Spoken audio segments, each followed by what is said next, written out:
대단히 중요한 내용입니다. 우리가 복음의 핵심을 알고 있는가, 또 신앙생활을 바르게 하고 있는가 하는 것을 판단할 수 있는 말씀이기 때문입니다. 우리는 흔히 교회에서 열심히 봉사하는 사람에게 믿음이 좋다라고 평합니다. 모든 공예배에는 빠지지 않고 출석하고 봉사와 섬김에 열심인 분들, 또 헌금을 잘 하시는 분들을 보면서 저 사람 참 믿음이 좋다라고 칭찬을 아끼지 않습니다. 그런데 그처럼 열심히 신앙생활 한다고 평가받던 사람들이 갑자기 공예배 출석을 징검다리 건너뛰듯 하고, 또 봉사의 자리에서 물러나거나 심지어 교회에 출석하지 않는 경우들도 있습니다. 믿음이 좋았다고 평을 받던 사람들이 그런 모습을 보이게 되면 하는 말이, 그 사람 믿음이 좀 식었나 봐 한다든지, 시험에 든 것 아니야 라는 식으로 평을 하기도 합니다. 정말 그 사람의 믿음이 좋았다가 식은 것이라고 할 수 있을까요? 혹시 믿음으로 보였던 것이 사실은 믿음이 아닌 것은 아니었을까요? 믿음이 좋다는 것과 열심히 교회 생활을 한다는 것은 다릅니다. 구별할 수 있어야 합니다. 물론 믿음이 좋으면은 신앙생활도 열심인 것은 맞습니다. 그 역은 맞지 않습니다. 반드시 맞는 것은 아닙니다. 신앙생활을 열심히 한다고 해서 그것이 믿음이 좋다, 그렇지는 않을 수도 있습니다. 대학 청소년기에 함께 신앙생활했던 동기 또는 선배나 후배들에 대한 소식을 가끔 들을 때가 있습니다. 그럴 때 놀랍고 충격적인 소식은, 그때 당시 그렇게 열심히 신앙생활을 보였던 누구보다도 모범적이었다고 생각되는 사람들이 지금은 신앙생활에서 완전히 벗어난 그런 모습을 보이고 있다는 소식을 들을 때 충격을 받습니다. 믿음과 열심이 다르다는 것을 새삼스럽게 확인하기 때문입니다. 믿음에 대한 우리의 이런 오해 때문에 웨스트민스터 신앙고백서에서는 믿음의 수식어를 사용했습니다. 믿음에 뭐라고 했느냐? 구원에 이르는 믿음. 믿음이 여러 종류가 있는데 성경이 말하는 믿음은 구원에 이르는 믿음이다라고 하는 것입니다. 우리가 가지고 있는 신앙의 열정, 열심, 그런 헌신을 폄하하는 것이 아닙니다. 구원에 이르는 믿음이 아닌데도 자기의 신앙적인 열정 때문에, 또는 다른 사람들의 신앙의 어떤 신앙생활이 열정 있는 모습을 보면서 그것이 믿음인 것처럼 부추기고 가짜 믿음을 믿음인 것처럼 그렇게 오해하게 하는 경향이 있지 않나 생각해 보자는 것입니다. 심지어 믿음 가운데는 구원 얻는 믿음이 아니라 단순히 이적을 행하는 믿음도 있습니다. 물론 구원 얻는 믿음이면서 이적을 행하는 믿음도 있지만요, 구원 얻는 믿음과 상관없이 그냥 이적을 행하는 믿음도 있습니다. 놀라운 일이죠. 병자를 고치고 귀신을 쫓아내고 대단한 그런 능력을 행합니다. 그러나 그런 능력을 행한다는 것이 구원 얻는 믿음은 아닙니다. 이적을 행하는 믿음이죠. 구원에 이르는 믿음은 뭐냐? 오직 그리스도만을 붙잡는 것입니다. 어떤 환경에서도 그리스도만을 붙잡는 것입니다. 다른 사람이 생각할 때 저 사람은 예수 믿는다고 하면서도 왜 이렇게 형편이 계속해서 풀리지 않고 어렵냐? 가족들 가운데 어려움이 그치지 않고 계속해서 그렇게 지속되느냐? 왜 저 사람 예수 믿는다고 하면서도 가난에서 벗어나지 못하고, 왜 저 사람은 예수 믿는다고 하면서도 질병에서 평생 동안 그렇게 알아가면서 살아가고, 그런 삶 가운데 살아가는 사람들이 있을 수 있습니다. 그런 환경에서도 예수 믿는 믿음을 놓치지 않는 사람, 이 참된 믿음이죠. 환경에 좌우되지 않는 것이죠. 구원에 이르는 믿음이 다른 종류의 믿음들과 차이가 있는 것처럼 그리스도라는 표현도 그렇습니다. 성경이 말하고 가르치는 그리스도와 사람들이 생각하는, 상상하는 그리스도가 다를 수 있습니다. 베드로가 예수님께 그리스도시요 하나님의 아들이시라고 앞 본문에서 신앙 고백을 했습니다. 예수님이 기다렸던 신앙 고백입니다. 베드로가 이렇게 고백을 했다고 해서 예수님께서 제자들에게 이제 너희들은 내가 그리스도인 것을 사람들에게 널리 알리라 그렇게 하느냐? 그렇지 않습니다. 20절 말씀에 보면 이에 제자들에게 경고하사 자기가 그리스도인 것을 아무에게도 이르지 말라 하시니라 합니다. 베드로의 신앙 고백을 예수님을 그리스도라고 고백한 것을 칭찬하셨는데 알리지 말라고 합니다. 왜 그렇습니까? 사람들이 생각하고 있는 그리스도의 관념이 성경이 말하고 가르치는 그리스도와 너무 다르기 때문에 예수님이 그리스도라고 하는 것을 사람들에게 전하는 순간 사람들은 자기가 생각하는 그리스도관을 그냥 예수님께 강요하는 것입니다. 요구하는 것이죠. 까나리 액젓을 넣고 나서 커피라고 우기는 것과 같죠. 성경이 말하는 그리스도는 사람들이 생각하는 그리스도와 달랐습니다. 자기 욕망과 소원을 잔뜩 집어넣고 나서 그것을 그리스도라고 말한다면 성경이 가르치는 그리스도와 다른 것이죠. 그러므로 예수님께서는 성경이 말하는 그리스도가 어떤 일을 하시는 분인가, 누구인가 하는 것을 이제 가르치기 시작합니다. 성경이 말하는 그리스도가 누구인가 하는 것을 정확하게 이해하느냐 하는 것은 그리스도를 따르는 자, 그리스도인, 다른 말로 하면 제자가 되겠죠. 이 그리스도인과 뗄 수가 없습니다. 그리스도가 누구인가 하는 그 이해가 그리스도를 따르는 그리스도인, 제자의 삶과 밀접하게 연관이 되어 있습니다. 그리스도에 대한 잘못된 이해는 그리스도인의 삶도 잘못될 수밖에 없습니다. 만일에 그리스도를 자기 욕망을 요구하고 그 욕망을 이루어주는 분을 그리스도라고 생각한다면 그 사람의 신앙생활, 즉 그리스도인의 삶도 이 세상에서 거리낌 없이 자기 욕망을 만족시키는 것, 채워주는 것을 제1의 요구로 생각하며 살아갈 것입니다. 그리스도에 대한 잘못된 생각은 그리스도인의 삶도 잘못되기 마련입니다.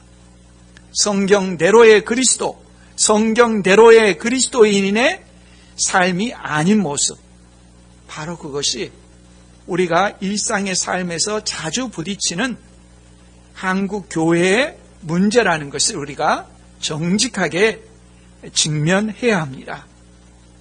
한국 교회에서 가르쳐 왔던, 다수는 아니겠죠, 우리도 모르는 사이에 길들여진 모습입니다. 자신의 소원과 욕망을 빌 대상으로서의 그리스도입니다.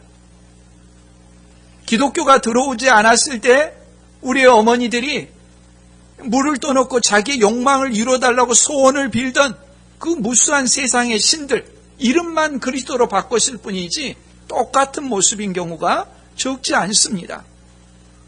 윤리가 실종이 되는 것이고 그리스도를 따르는 자로서의 그리스도인의 삶도 사라지게 되는 것이죠. 오늘 말씀을 통해서 우리는 성경이 가르치는 그리스도는 어떤 분인가, 그런데 우리는 어떻게 잘못 이해하고 있는가, 그리고 나서 그렇다면 그리스도를 따르는 제자들, 그리스도인들의 삶은 어떤 것인가, 그리스도와 그리스도인, 이 가르침에 대해서 함께 상고하려고 합니다.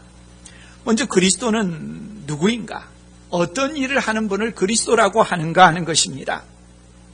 베드로가 예수님께 주는 그리스도시요 살아계신 하나님의 아들이라고 고백한 것은 예수님의 사역에 있어서 대단히 중요한 전환점이 됩니다. 21절에 보면 이때로부터라고 합니다. 지금까지의 예수님의 사역의 패턴과 방향이 무리들을 대상으로 해서 병자를 고치시고 귀신을 쫓아내시고 기적을 행하시던 예수님께서 베드로가 예수님을 그리스도라고 고백한 이때로부터서 방향이 바뀐다는 것입니다. 제자들에게 가르치기 시작합니다. 21절 끝부분에 보면 제자들에게 비로소 나타내시니 이제 가르쳐야 될 때가 됐다는 것입니다. 이때로부터 예수, 그 다음 뭐라고 합니까? 이때로부터 예수 그리스도께서. 이전에는 어떻게 표현했습니까? 예수님께서였어요. 근데 베드로가 예수님을 그리스도라고 고백한 그 순간부터 이제 표현을 예수 그리스도께서라고 표현합니다. 예수님이 그리스도라는 고백이 예수 그리스도라고 했죠. 예수님 이름이고 그리스도는 칭호입니다. 그럼 어떤 일을 하는 분을 그리스도라고 하느냐? 21절에 보니까 자기가 첫째 4개의 동사로 표현합니다. 자기가 예루살렘에 올라가, 첫 번째는 올라가, 두 번째는 장로들과 대제사장들과 서기관들에게 많은 고난을 받고, 두 번째는 많은 고난을 받고, 세 번째는 죽임을 당하고, 네 번째는 제3일에 살아나야 할 것을 제자들에게 비로소 나타내시니. 성경이 말하는 그리스도는 누구냐? 그것부터 예수님께서는 분명히 가르쳐 주십니다. 예루살렘에 올라가고 많은 고난을 받고 죽임을 당하고 사흘 만에 다시 살아나는 분, 이분이 그리스도다. 이 성경이 말하는 그리스도다라고 하는 것을 말씀하는 것입니다. 이 말씀이 대단히 중요한 말씀이기 때문에 예수님께서 십자가에 달려 죽기 전에 3번 예언을 하십니다. 이것이 첫 번째 내용입니다. 두 번째 예언은 마태복음 17장 22절 23절에 나옵니다. 갈릴리에 모일 때 예수께서 제자들에게 이르시되 인자가 장차 사람들의 손에 넘겨져 죽임을 당하고 제3일에 살아나리라 하시니 제자들이 매우 근심하더라. 세 번째 예언은 가장 상세합니다. 마태복음 20장 17절 이하에 나옵니다. 예수께서 예루살렘으로 올라가려 하실 때 12제자를 따로 데리시고 길에서 이르시되 보라 우리가 예루살렘으로 올라가노니 인자가 대제사장들과 서기관들에게 넘겨지매 우리가 그들이 죽이기로 결의하고 이방인들에게 넘겨줘 그를 조롱하며 채찍질하며 십자가에 못 박게 할 것이나 제3일에 살아나리라. 이 3번의 예언의 공통점이 무엇입니까? 예수님께서 죽임당하신다.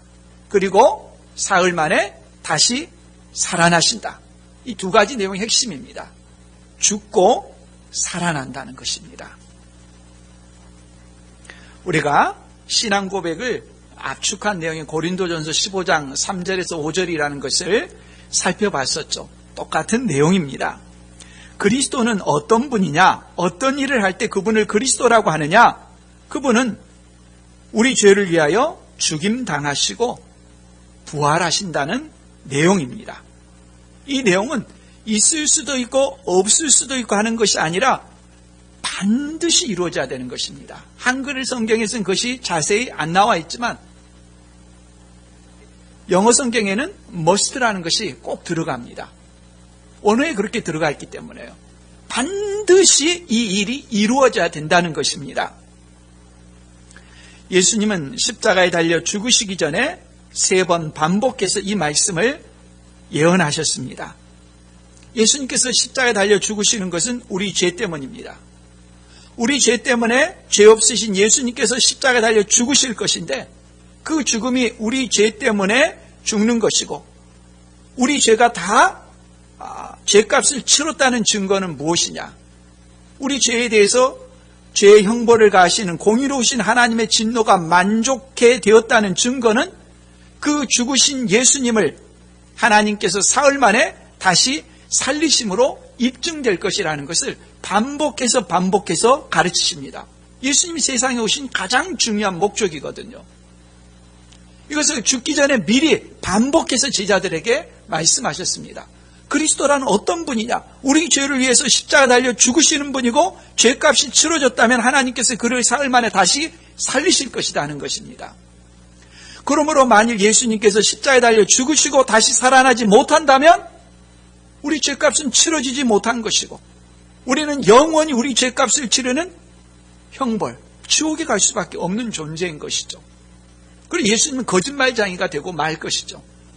예수님께서는 십자가에 달려 죽으시고 약속하신 대로, 말씀하신 대로 하나님께서 예수님을 사흘 만에 죽음에서 다시 살리셨습니다. 하나님께서 예수 그리스도를 사흘 만에 다시 살리셨다는 것은 미리 말씀하신 것처럼 우리 죄값을 완전히 다 치르시고 하나님께서 우리 죄에 대한 모든 진노를 다 쏟으셨고 죄값이 다 형벌이 만족되었다는 증거로서 예수님을 죽음에서 다시 살리신 것입니다. 기독교의 핵심은 여기에 있습니다. 예수님께서 그리스도로서 우리 죄값을 대신 지시고 십자가에 달려 죽으셨고 죄값이 다 치러졌다는 증거로 예수님을 죽음에서 다시 살리셨다는 것입니다. 이게 핵심인 거죠. 그런데 예수님 당시 유대인들은 그들의 신앙체계를 유대교라고 한다고 했죠. 유대교에서는 그리스도가 다윗의 후손으로 온다는 것만 강조했습니다. 다윗의 후손으로 온다는 것은 사무엘하 7장에 있죠. 다윗과 같은 위대한 통치자로 온다는 것을 의미합니다.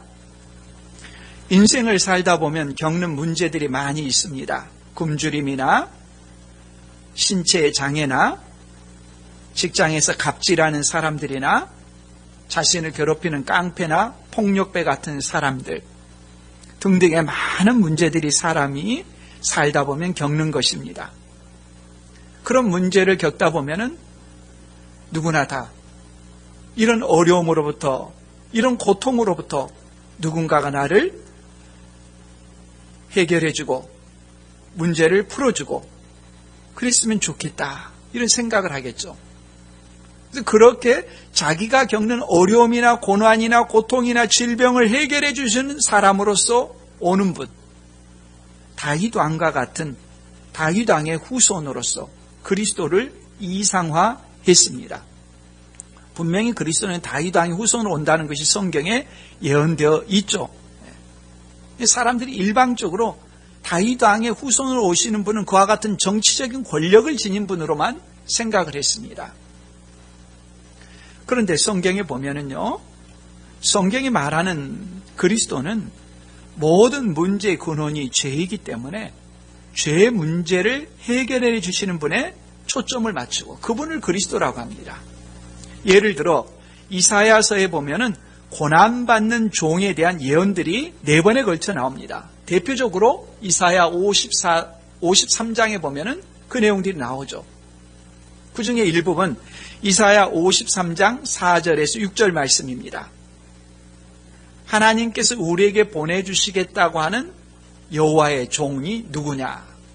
거기 보면은 그는 실로 우리의 질고를 지고 우리의 슬픔을 당하였거늘 우리는 생각하기를 그는 징벌을 받아 하나님께 맞으며 고난을 당한다 하였노라. 그가 찔림은 우리의 허물 때문이요 그가 상함은 우리의 죄악 때문이라. 그가 징계를 받음으로 우리는 평화를 누리고 그가 채찍에 맞음으로 우리는 나음을 받았도다. 우리는 다 양 같아서 그릇 행하여 각기 제 길로 갔거늘 여호와께서는 우리 모두의 죄악을 그에게 담당시키셨도다. 이사야 선지자는 장차 오게 될 구원자, 고난받는 종에 대해서 예언했습니다. 그런데 사람들은요, 예수님 당시 유대교에 이르기까지 하나님께서 우리에게 보내주실 구원자 그리스도는 다윗 왕과 같은 사람으로만 생각했지 이사야 53장에 나오는 고난받는 종하고는 매치를 시키지 못했어요. 동일시 여기지를 못했어요. 이 내용을 너무도 잘 알고 있었지만은 하나님께서 우리에게 보내주시는 구원자 그리스도는 화려한 빛나는 그런 승리자의 모습으로만 생각을 했지 고난받는 종으로 온다는 것은 생각도 하지 못했어요. 그런데 예수님께서 말씀하시는 그리스도는 어떤 일을 하는 분이냐는 것을 보니까 누굽니까? 고난받는 종의 모습이에요. 성경에 말하지 않았던 것이 아니에요. 자기 욕망과 전제를 가지고 성경을 보았더니 그냥 엉뚱하게 생각들을 했던 것이죠. 성경이 말하는 그리스도는 모든 문제들의 근원이 되는 죄 문제를 해결해 주는 분을 말하는 것입니다. 우리 죄를 대신해서 형벌을 받고 우리 죄를 대속해 주시는 분입니다. 그분이 그리스도이시고 그리스도 사역의 핵심인 것입니다. 그런데 우리는 세상을 살아가면서 당장 우리가 처한 어려움부터 해결받고 싶어 합니다. 안정적인 직장을 우선시하고 질병이 있으면 질병을 낫는 것이 최우선순위가 되고 괴롭히는 사람들이 있으면 그 사람을 응징하거나 그 사람을 보지 않거나 또는 경제적인 어려움이 있으면 그런 어려움, 빚들 빨리 해결하는 것을 최우선순위로 사람들이 해결받고 싶어합니다.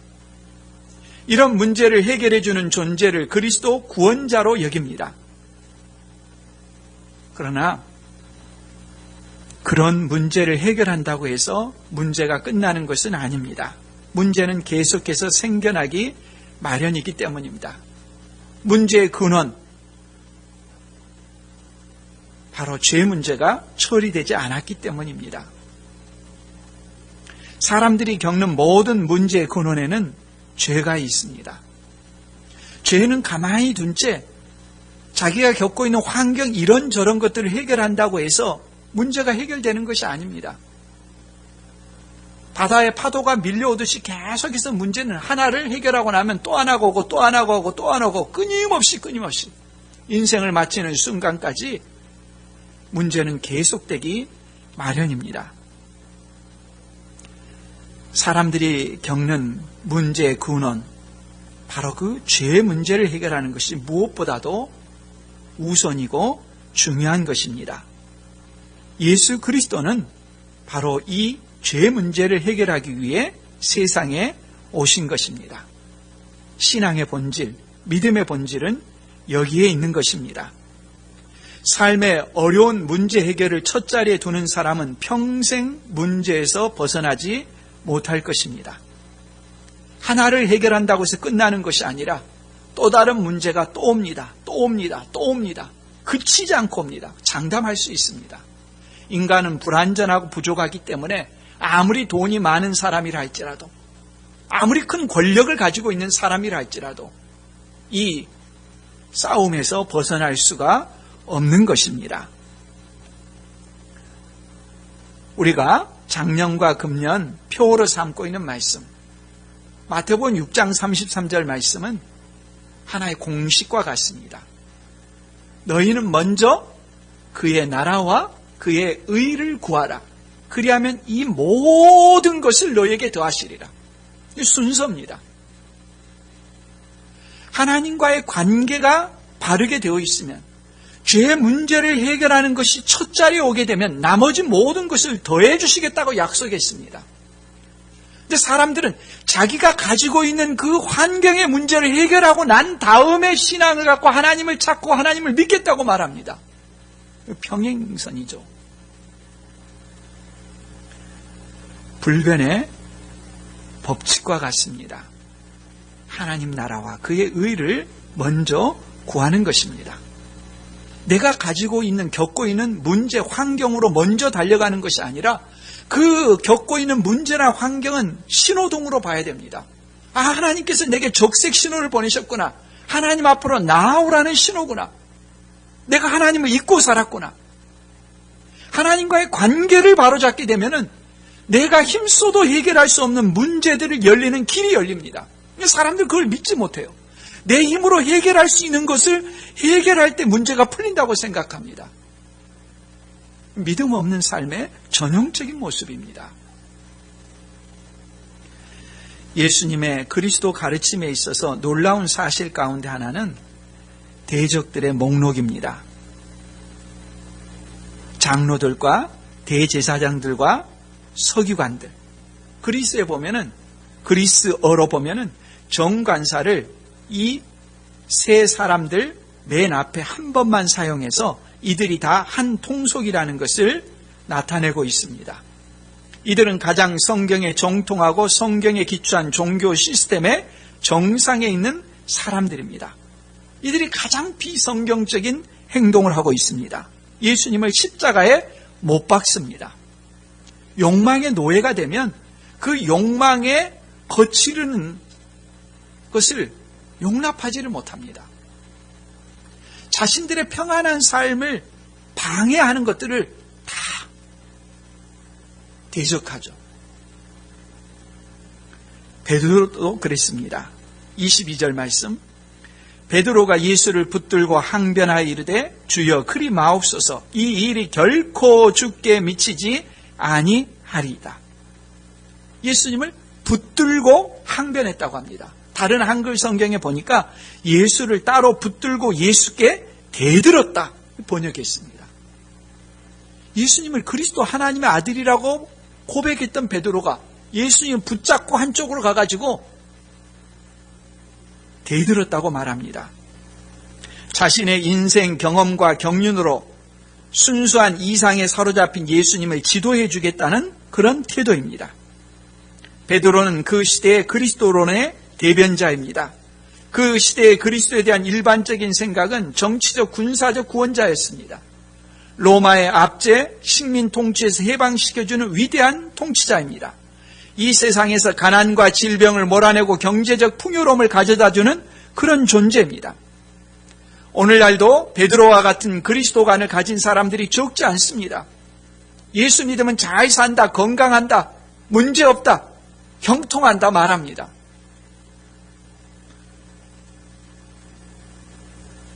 그리스도는 자신을 건강하게 하고 잘 살게 하고 자녀들이 성공해야 되는 것을 제일 중요한 일로 과업으로 생각합니다. 물론 예수 그리스도를 믿게 되고 그런 과정에서 시간이 지나게 되면 그 결과물들이 열매로 나타납니다. 그 시간이 오래 걸립니다. 2대, 3대 가면 갈수록 하나님께서 예수 믿는 가정을 복 주시는 거 누구나 알 수 있습니다. 당장 그 모습들이 쉽게 나타나지 않을 때가 많습니다. 좋은 믿음에도 불구하고 여전히 그 사람은 질병 가운데 있을 수 있고, 좋은 믿음에도 불구하고 가난 속에서 있을 수 있고요. 좋은 믿음에도 불구하고 자녀들이 어려운 가운데 처할 수가 있습니다. 예수님이 말씀하는 그리스도와 베드로가 말하는 그리스도는 이름만 같지 실체는 전혀 다릅니다. 그리스도의 가장 중요한 의미는 뭐냐? 반복해서 말씀드리지만 인간이 처한 모든 문제의 근원, 죄의 문제를 해결하는 것입니다. 우리가 당장 처한 환경의 문제, 우리가 당장 처한 어려움의 문제, 이걸 해결하는 것이 첫 자리가 아닙니다. 해결하실 수 없다는 게 아니에요. 그런 것을 계기로 해서 하나님을 찾도록 하나님께서 그런 문제를 해결해 주시기도 해요. 그게 궁극적인 게 아니에요. 거기에 재미가 들리면 안 됩니다. 예수님은 그리스도의 사역을 만류하는 베드로에게 충격적인 선언을 하셨습니다. 23절 예수께서 돌이키시며 베드로에게 이르시되 사탄아 내 뒤로 물러가라. 너는 나를 넘어지게 하는 자로다. 내가 하나님의 일을 생각하지 아니하고 도리어 사람의 일을 생각하는도다 하시고. 베드로 충격받았겠죠. 예수님께서 자신을 사탄이라고 부르니까요. 물론 베드로가 사탄이라는 말은 아닙니다. 베드로는 사탄이 하는 일에 도구가 되고 있는 것입니다. 사탄은 처음부터 끝까지 예수님의 사역에 계속 도전하고 방해하려고 합니다. 40일 금식 기도를 했을 때도 사탄이 와가지고 천하 만국과 그 영광을 보여주면서 자신에게 엎드려 경배하면 그 모든 것을 주겠다고 유혹했습니다. 그 말은 고난받는 십자가의 길을 가지 말고 나하고 타협하고 쉬운 길로 가자, 꽃길로 가자, 그 이야기죠. 다시 그 사탄이 예수님 곁에 있는 베드로의 입을 빌려서 예수님께 유혹하고 있는 것입니다. 그리 마옵소서, 뭐 때문에 그렇게 어렵고 힘든 길을 가려고 합니까? 편한 길 가십시오. 세상 사람들 보십시오. 교회들도 보십시오. 예수 믿고 잘 산다고 말하면 좋지 않습니까? 뭐 때문에 죄에 대해서 말을 합니까? 사람들이 듣기 싫어합니다.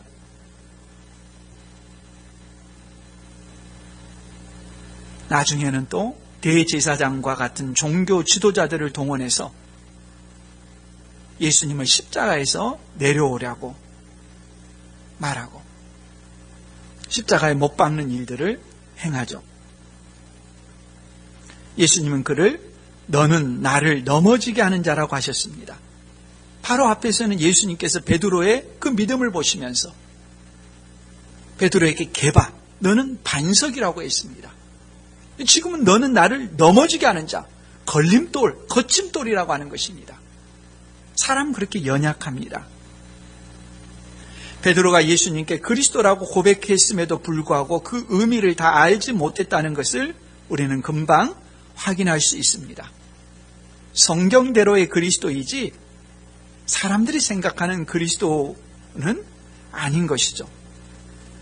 베드로는 하나님의 일을 생각하지 않고 도리어 사람의 일을 생각했습니다. 하나님의 일은 성경대로의 그리스도이고 고난받고 십자가에 달려 죽으시는 유일한 죄 용서의 길입니다. 사람의 일은 그런 고난의 길, 죄 용서의 길을 가지 말고 쉽고 편하게 고난 없이 살자는 것입니다. 별 차이가 없지만 완전히 다른 것이죠. 우리도 베드로처럼 예수님께 그리 마옵소서 하면서 십자가의 길 대신에 꽃길만 걸어야 한다고 요구하지 않습니까? 우리 앞길에서는 아무런 고난이 없고 아무런 힘든 일도 없고 평탄한 길만 가게 해달라고 요구하지 않습니까? 우리가 반드시 알아야 하는 것은 죄의 문제를 해결하기까지는 꽃길이 없다는 것입니다. 꽃길처럼 보이지만 그 길은 파멸의 길일 수 있습니다. 그리스도에 대한 분명한 이해를 해야 합니다. 그리스도에 대한 분명한 이해는 그리스도를 따르는 제자의 삶에도 그대로 나타납니다. 자기가 생각하는 그리스도가 자기의 삶으로 나타나는 것입니다. 서로 맞물려 있습니다. 그렇다면 참된 제자도 제자의 삶은 무엇일까요? 진정한 그리스도관에 기초한 진정한 그리스도인의 삶. 그것은 24절에 나옵니다. 이에 예수께서 제자들에게 이르시되 누구든지 나를 따라오려거든 자기를 부인하고 자기 십자가를 지고 나를 따를 것이니라 했습니다. 예수 그리스도를 믿고 하나님의 자녀가 되었다. 이제 내가 어떻게 신앙생활을 할까? 그 답은 바로 이 24절 말씀입니다. 제자도라고 하고 신앙생활이라고도 할 수 있고요. 또는 영성이라고도 할 수 있습니다. 누가 예수님이 가르치는 그와 같은 삶을 신앙생활을 할 것인가? 어떤 사람을 그리스도인이라고 할 것인가? 24절이 답입니다. 누구든지 나를 따라오려거든 그리스도를 따르는 자, 그 사람이 그리스도인이고 그 사람이 제자가 되겠죠. 한마디로 하면 예수님을 따르는 삶이니까 예수님을 닮는 삶이죠. 작은 예수가 되는 것입니다. 이것이 그리스도인의 삶의 방향이고 목적이고 목표고 삶인 것이죠. 그러면 그리스도를 따르는 삶은 어떤 것이냐? 외딴 곳에서 수도 생활을 한다고 해서 그 사람이 영성이 좋은 것이다 착각하지 않아야 합니다. 수도원에서 세상을 떠나 면벽 수도하고 그렇게 살아가면 신앙이 좋은 것이냐? 아닙니다. 예수님을 닮은 자로 살아가는 것입니다. 그것도 괴롭힘 당하는 세상에서, 가치관이 다른 세상에서, 가치관이 다르기 때문에 힘들고 괴롭힘을 받는 세상에서 그리스도를 따르는 자로 살아가는 것이 주님이 우리에게 바라시는 신앙의 모습인 것이죠. 세 가지로 말씀합니다. 자기를 부인하고 자기 십자가를 지고 나를 따를 것. 같은 표현입니다. 자기를 부인한다는 말은 그렇게 행하면은 평소에 내 방식이 아니라는 것이죠. 자기를 부인하는 것. 평소에 자기의 삶의 방식과 다르다는 것입니다. 그 설명을 자기 십자가를 진다라는 말로 하고 있습니다.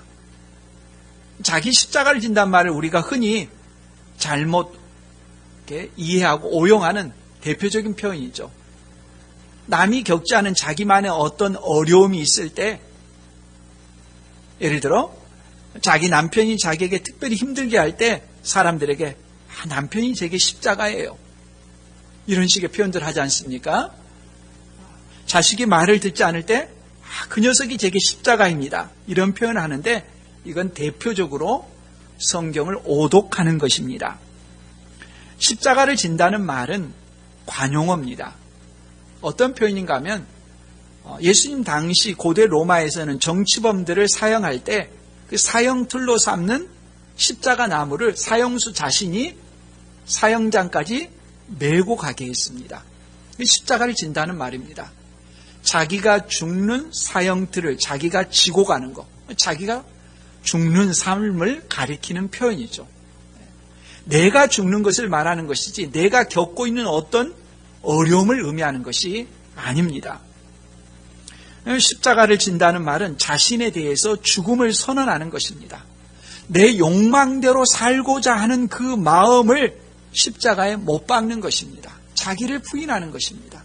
그 모습이 긍정적으로 표현하면, 적극적으로 표현하면 그리스도를 따르는 삶인 것이죠. 그럼 여기서 한 가지 의문이 될 것입니다. 자기를 부인한다는 말은 그러면 자신의 모든 관심사를 다 거부한다는 말이냐? 나는 취미도 없이 살아간다는 그런 말이냐? 인생을 무미건조하게 살아간다는 말이냐? 그런 의미가 아니죠. 극단적인 주장이죠. 자기 부인은 무념무상 같은 말이 아닙니다. 자기 존재를 없앤다는 말이 아니에요. 어떤 것이냐? 성경에서 그런 예를 우리가 많이 찾을 수 있습니다. 예를 들어 40일 금식 기도한 예수님께 사탄이 와서 제일 처음에 시험했던, 유혹했던 것이 무엇입니까? 돌을 변해서 떡이 되게 하라는 것이었습니다. 배고프고 굶주린 사람, 경제적인 공궁에 처해 있는 사람, 자기 문제를 해결하는 것이 제일 첫순이다, 당연한 것 아니냐, 본능에 호소했죠. 예수님 뭐라고 답하셨습니까? 사람이 떡으로만 살 것이 아니요 하나님의 입으로부터 나오는 모든 말씀으로 살 것이라고. 하나님께서 그렇게 하라고 하시면 하겠지만 하지 않으신다면 나는 죽어도 좋다. 하나님의 말씀에 순종하는 것이 첫 자세죠. 예수님께서 십자가 달려 죽기 전에 겟세마네 동산에서 기도하셨습니다. 기도의 내용이 뭡니까? 마태복음 26장 39절에 보면 조금 나아가서 얼굴을 땅에 대시고 엎드려 기도하여 이르시되 내 아버지여 만일 할만하시거든 이 잔을 내게서 지나가게 하옵소서. 예수님의 뜻은 뭡니까? 이 잔이라고 일컬어진 십자가의 죽음을 내게서 죽지 않도록 지나가게 해달라는 것입니다. 그 다음은 뭡니까? 그러나 나의 원대로 마셨고 아버지의 원대로 하옵소서. 하나님 아버지의 뜻은 뭡니까? 예수님께서 십자가에 달려 죽는 것이죠. 예수님의 뜻이 있고 하나님 아버지의 뜻이 있는데 예수님은 자기의 뜻을 하나님 아버지의 뜻에 일치시키고 순종하셨습니다. 이것이 자기 부인, 십자가를 지는 것이죠. 예수님께서 십자가에 달려 죽으신 것처럼 그리스도인도 자기를 부인하고 십자가를 지고 자기 욕망을 십자가에 못 박는 것입니다. 제자는 스승을 닮습니다. 그리스도인의 기도는 자신의 욕망을 들어달라고 그리스도에게 요구하는 것이 아니라 하나님의 뜻이 무엇입니까? 그걸 묻고 그 뜻에 자기의 생각을 일치시키는 삶을 살아가는 것입니다. 기도를 하지 않으면 우리의 욕망은 너무도 강해서 욕망이 이끌리는 대로 살아가게 되어 있어요. 기도를 할 때 우리 안에 치열한 마음의 전투가 일어나고 우리 속에서 일어나는 그런 생각들을 꺾을 수가 있습니다. 우리 안에 계시는 성령께서 그런 은혜와 능력을 주세요. 기도하지 않게 되는 우리의 욕망은 너무도 강해서 영적인 욕망들을 잠재워버리고 욕망이 우리를 이끌어갑니다. 자기를 부인하지 못합니다. 예수님을 그리스도로 고백하는 베드로에게조차도 이런 그리스도인의 모습은 너무도 낯선 것이었죠. 성령께서 우리를 다듬어 가시고 이끌어 가시죠. 그런데 가끔 보면요, 그리스도인의 삶 가운데 하나님의 뜻과 상관없이 자신의 욕망만을 이루어달라고 기도하는 사람들이 있습니다. 근데 문제는 무엇인가 하면 그 욕망이 실제로 이루어진 거예요. 그 욕망이 이루어진 사람은 자기 기도 응답받았다고 너무 좋아해요. 사실은 이것이 좋아할 일이 아닙니다. 기도 응답이 되었다고 무조건 좋아하는 것에 대해서 우리는 진지하게 성찰해 봐야 됩니다. 제일 중요한 것은 먼저 하나님의 뜻이 무엇인가 하는 것을 알아야 되는데, 먼저 하나님의 나라와 그의 의를 구해야 되는데 그걸 놔두고 무시하고 내가 소망하고 내가 갈망하고 내가 욕망하는 것만을 갖고서 이루어달라고 기도해요. 그리고 그것이 이루어질 때 응답받았다고 너무 좋아요. 이게 과연 최상일까?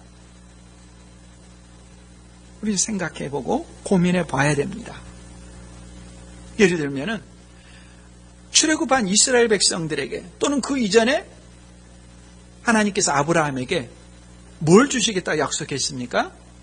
가나안 땅을 주시겠다고 약속했어요. 이스라엘 백성이 출애굽했습니다. 출애굽한 다음에 요단 동편으로 가서 보니까 그 땅이 너무 좋아 보이는 거예요. 그래서 루벤 지파와 갓 지파가 모세에게 와가지고 뭐라고 합니까? 이 땅이 좋으니까 이 땅을 우리에게 주십시오. 원래 하나님께서 약속했던 가나안 땅이 아니지 않습니까?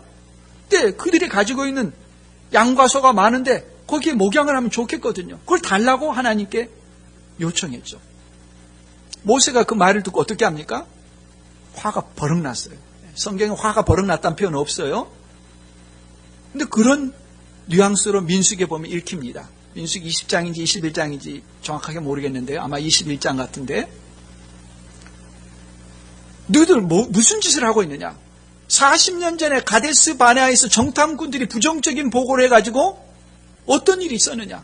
40년이 지나가지고 이제 요단강을 건너 그 땅을 차지하게만 하면 되는데 뭐라고? 너희들은 여기에 그냥 머물겠다고? 모세가 분노했죠. 그러자 루벤 지파와 갓 지파가 타협안을 제시합니다. 뭐라고 합니까? 그러면 이 땅에 우리 처자들은 다 남아있고 전쟁을 하러 우리들은 가가지고 그 땅을 차지할 때까지 전쟁을 하고 전쟁이 끝나면 돌아오겠습니다. 타협안을 제시합니다. 끝까지 우기는 거죠. 그들의 소원에 대해서 하나님께서는 어떻게 하십니까? 허락하십니다.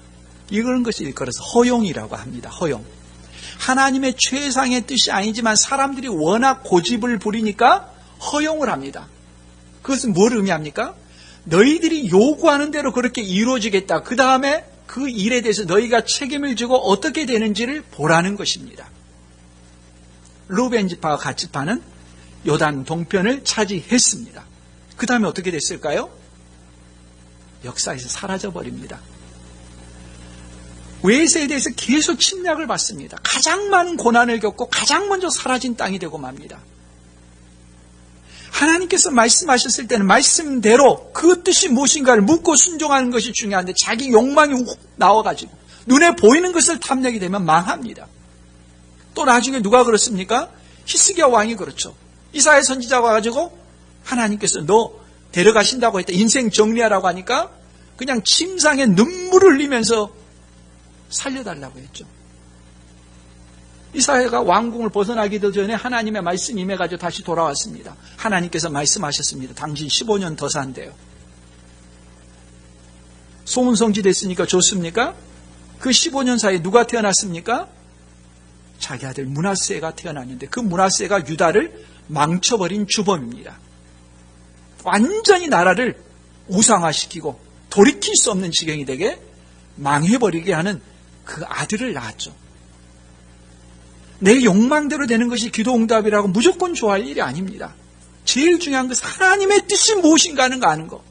성경에 게시된 내용이 무엇인가 하는 것을 아는 것보다 더 중요한 건 없습니다. 그리고 그 뜻에 내 욕망을 굴복시키고 주님의 말씀대로 순종하며 살아가는 것. 이것이 중요한 것입니다.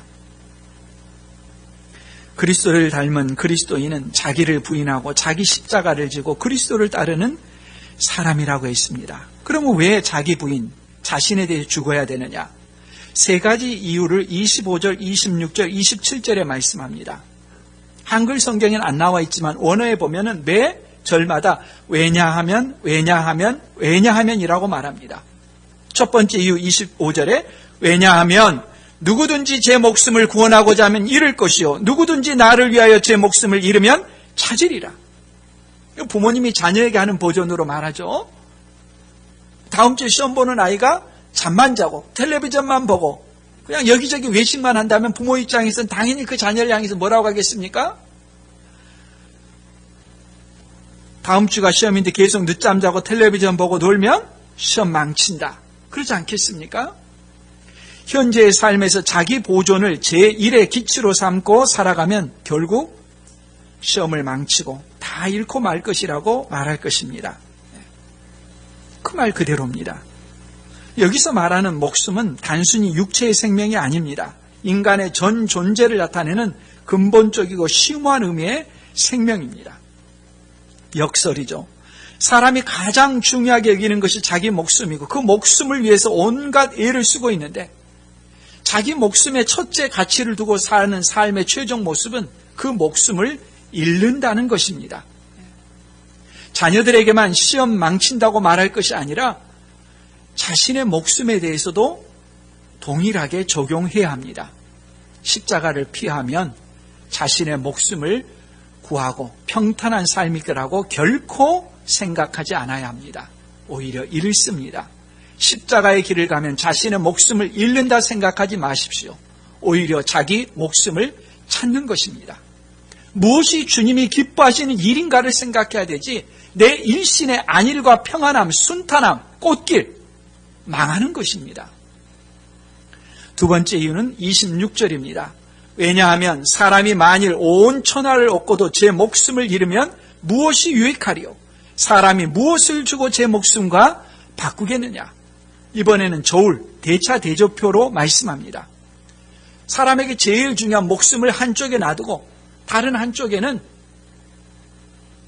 온 천하를 놓습니다. 온 천하는 좀 과장법적인 표현입니다. 줄여서 말하자면 재물입니다. 제자도에 실패하게 되는 가장 큰 도전이 무엇이냐? 대부분의 사람들은 목숨이 중요한 줄 알면서도 목숨을 구하기보다도 이 세상에 눈에 보이는 재물을 첫째 가치로 두고 그에 따라 판단하고 행동하고 삶을 조절하고 그렇게 살아가죠. 경제활동을 하지 말라는 의미가 아닙니다. 자기 부인의 십자가의 길을 가지 않는 가장 주된 선택, 요인이 무엇인가 하는 것을 말씀하는 것입니다. 부와 재물에 대한 집착이 십자가의 길을 가로막고 있는 것이죠. 그러나 그렇게 얻은 부와 재물이 자신의 목숨과 바꿀 만한 가치가 있느냐라고 예수님께서 묻고 있는 것입니다. 세 번째 이유는 27절입니다. 왜냐하면 인자가 아버지의 영광으로 그 천사들과 함께 오리니 그때에 각 사람이 행한 대로 갚으리라. 왜 자기 부인의 삶을 살아야 되느냐? 세 번째 이유는 예수님의 재림입니다. 예수님의 재림을 믿지 않는 사람이라면 이 세상에 절대 가치를 두고 욕망의 충족을 위해서 살아가는 것이 이상하지 않습니다. 보이는 세상이 전부 다이기 때문에 보이는 세상에서 많은 것을 소유하고 누리는 그런 가치관을 가질 것입니다. 그러나 예수님은 반드시 다시 오십니다. 다시 오셔서 각 사람이 행한 대로 갚으십니다. 이 말씀을 듣고도 내가 살아왔던 삶의 방식대로 내 욕망을 첫자리에 두고 살아야겠다는 사람은 강심장입니다. 자기 영혼을 영원한 파멸에 던지겠다고 하는 각오를 한 사람입니다. 그것은 양심이 굳어있는 것과 같습니다. 주님의 말씀 앞에 겸손하고 두려움으로 대해야 됩니다. 예수님은 그리스도입니다. 그리스도라는 의미가 어떤 말입니까? 내가 세상에서 부하고 건강하고 만사 형통하도록 하시기는 그런 분이라는 의미입니까? 아닙니다. 예수님께서 그리스도라고 하는 고백은 내 죄 때문에 영원한 심판을 대신 받으시고 지옥에 가야 하는 내 운명을 영원한 생명으로 옮겨주셨다고 하는 그런 고백입니다. 내가 받아야 될 내 죄의 형벌을 예수님께서 대신 받으시고 내가 해결할 수 없는 죄 문제를 예수님께서 해결해 주시고 내게 영원한 생명을 주신 분이 예수님이라는 고백이 예수 그리스도입니다. 예수 그리스도를 믿더라도 세상에서 고통, 질병, 가난과 같은 어려움이 없다는 말입니까? 그건 아니죠. 예수님이 그리스도라는 말은 내 죄 문제를 해결해 줬다는 것입니다. 예수 그리스도를 믿더라도 우리는 여전히 가난과 질병과 어려움이 있을 수 있습니다. 예수님도 십자가에 못 박혀 죽으셨고, 베드로도 십자가에 못 박혀 죽었고, 바울도 처형을 당했습니다. 순교했습니다. 역사상 많은 시간 동안 그리스도인들은 주류 사회에서 소외되기도 했습니다. 사회에 진출하기 어려운 때도 많았습니다. 그래도 그걸 다 감수했습니다. 왜? 죄 문제의 해결이 그리스도라는 것을 알고 있기 때문입니다. 그것보다 더 중요한 것이 없기 때문에 다른 것들을 잃더라도 나는 예수 그리스도, 죄의 용서함을 주신 그분을 붙잡았던 것입니다. 그런데 이제는 죄 용서함을 주시는 그리스도보다도 이 세상 속에서 누리는 것들에 더 큰 가치를 두는 사람들이, 거짓 그리스도관을 가진 사람들이 얼마나 많이 있는지 모릅니다. 죄 문제를 첫자리에 두고 죄 문제를 해결하는 것이 인생의 가장 중요한 과업과 삶으로 두지 않고, 죄와 타협하더라도 많은 것을 세상에서 얻을 수만 있다면 부도덕과 타협하고 비윤리적인 것들을 얼마나 행하면서 다른 사람들에게 피눈물을 흘리는 것도 전혀 개의치 않은 사람들이 부지 기수입니다. 우리는 그리스도의 제자라고 할 수 있습니까? 환경의 어려움이 해결되는 것이 첫째 목표가 아닙니다. 우리가 구해야 될 것은, 먼저 구해야 될 것은 내게 있는 그런 어려움들이 해결되는 것, 물론 중요합니다. 근데 해결되지 않고 평생 내가 안고 가야 되는 짐일 수도 있습니다. 뭘 구해야 되겠습니까?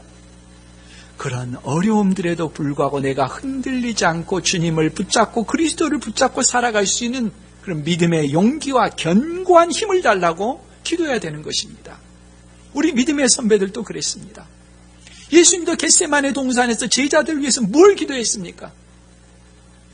그들이 흔들리지 않도록, 요동하지 않도록 그들을 위해서 기도했습니다. 십자가에서 못 박히는 그런 일이 없어지라고 기도한 게 아니라,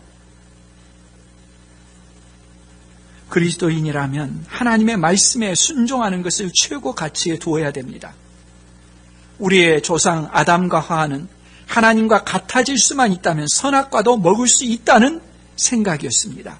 그 결과는 치명적이었습니다. 하나님과 같아지는 것이 아니라 죄와 비참이었습니다.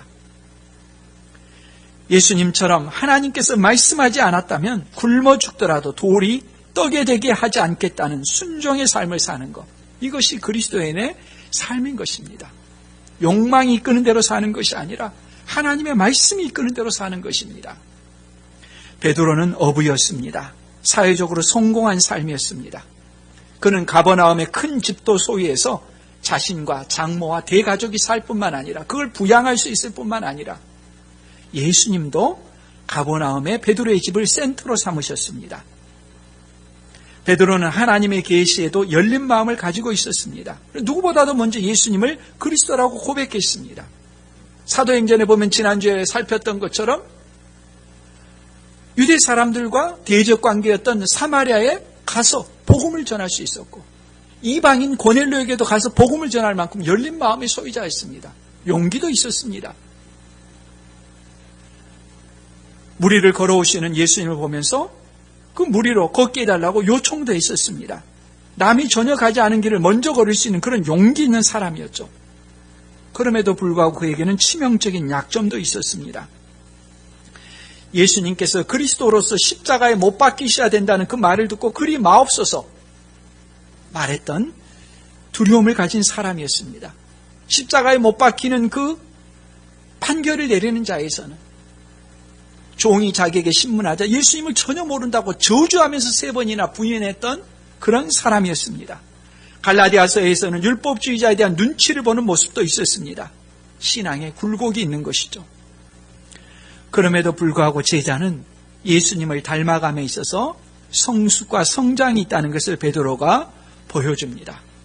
비록 자주 넘어지지만, 그로 인해서 상처를 받기도 하지만, 그 인생의 긴 과정을 놓고 보면 궁극적으로 그리스도를 닮아가는 모습입니다.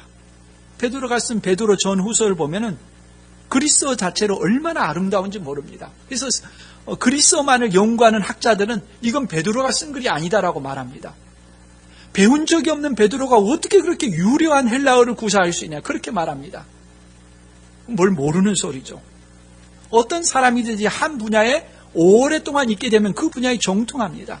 예수님을 따르는 자로 한평생을 살았던 베드로에게 그 신앙의 언어들, 용어들, 성숙함 아름답게 우러나오는 것이 베드로전서 읽어보면 얼마나 아름다운지 모릅니다. 인생의 여정에 그리스도를 닮은 모습이 베드로에게 나타난 것입니다. 우리도 마찬가지입니다. 우리도 앞으로 자주 넘어지기도 할 것입니다. 그로 인해 상처받기도 할 것입니다. 그러나 그 사람이 참다운 그리스도인이라면 그리스도를 닮은 모습이 계속해서 성장할 것입니다.